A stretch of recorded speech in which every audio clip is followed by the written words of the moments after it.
I say, don't marry who you love. I say, love who you marry. Because that's what the Bible teaches. If you love somebody and God approves of that person, that's good. It's an added advantage. But you may love somebody and God will say that's not the person. You will sacrifice your love and marry who God says. And so you are asking a question, you say, if I don't marry who I love, who should I marry? You marry the person God leads you to. Number two, you marry a person that fears God, that is under the government of God.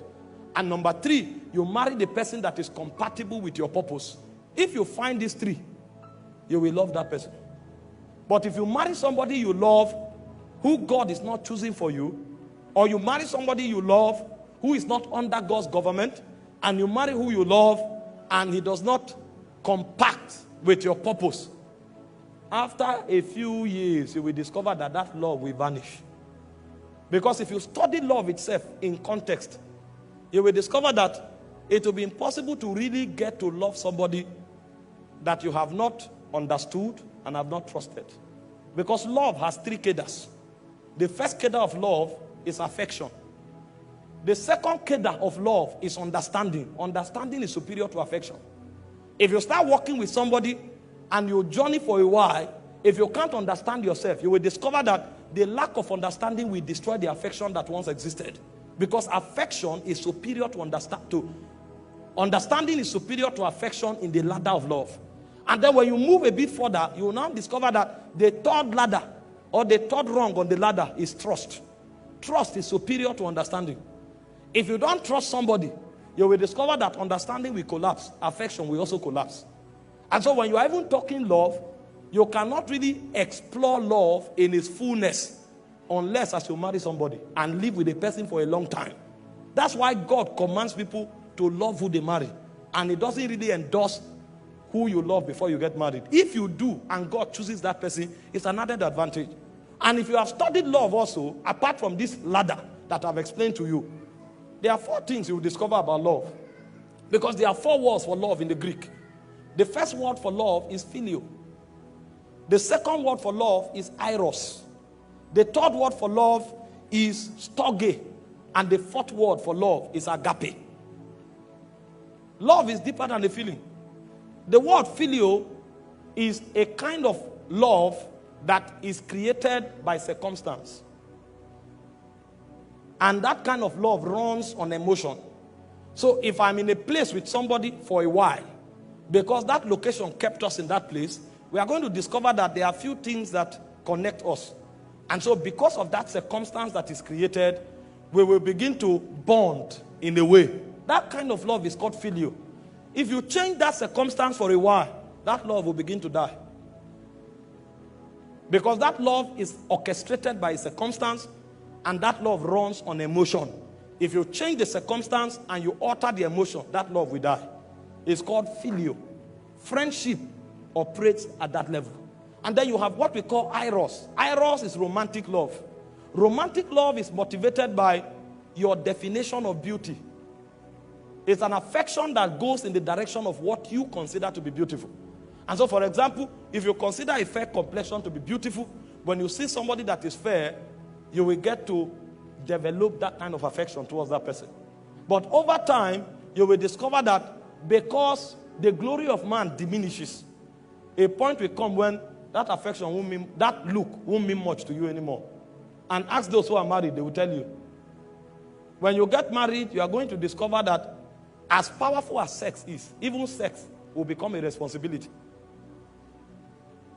It's when you are not yet married that demons are touching your emotion. You say, hey. When you get married, you will know that demons were involved.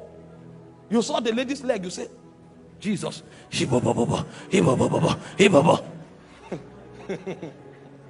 When you get married, you will discover that that leg can be on your head. You will be burdened. Because eros is motivated by what you consider beautiful. A point will come, it will diminish. You will now discover that eros is not enough to bond you. That's why those who run to marriage because of sex, after 1 month, they run out. And the people you meet before you get married, most times, It's filio and eros you feel for them. The higher kind of love is called storge and agape. Storge is companionship. Storge is built by understanding. Storge is not dependent on emotion. That's why people who have understanding, when they become old, at 70, you will see them hold themselves, walking together. It's called companionship. There are two things that bet storge. One is understanding, another is covenant. And covenant runs on blood. So the relationship you have with your brother and your sister is called storge. That love originates from your bloodline. And so you will discover that you will live with your brother for many years. Even if you fight, a point will come, you will need that person. And if you are quarreling and the person dies, you can't sleep. You will not feel it in your mind. It will be a weight on your chest. If you have lost somebody before, you will know. Because that covenant is breaking. And so that detachment will create a weight on you that you can't define. Because that kind of love is covenant oriented, and it is also based on understanding. It is when you get into marriage that you can build storge. There's no way you can build storge before marriage. Because marriage is prosecuted on covenant. And that covenant is enacted on the altar before God, and it is consummated on the bed of affection. And then as you walk with that person over time, you will now begin to build understanding. You will now discover that if that person can discern you and you can discern the person, a kind of love that you can't define begins to grow. You just know, it looks as if you become dependent on yourself so much that you can't do without each other. You can be together for 2 days. There's no eros operation. There's no sex. But you are gisting and talking to yourself as though sometimes you even gossip with one another. What's happening is storge. You will discover that in one day you talk to yourself more than 20 times. And it's not that initial. This time around is dependence. Companionship is being formed. But it is rooted in what? Understanding. And understanding takes time.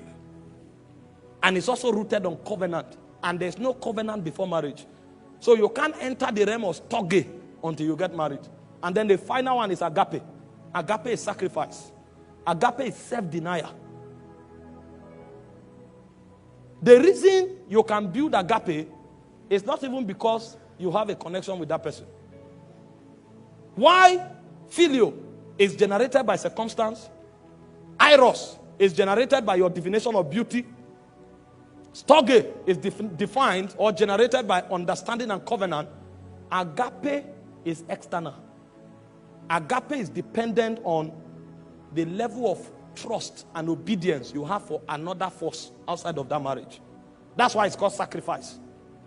You don't build agape because of your connection with the person. You build agape because of your both connection with a superior being. And so most of the things you do with that person may not be because of that person. It will be because of your loyalty and submission to that being that binds you together.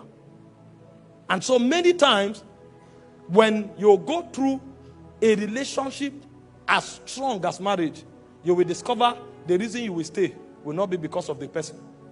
The reason you will stay will be because of your submission to God. That's why it is in worship and it is in loyalty to spirit beings that agape, the subject of agape, can be defined. And you cannot build agape until you marry somebody. Forget about the card you wrote some romantic words and sent. Sacrifice is deeper than card. It's death.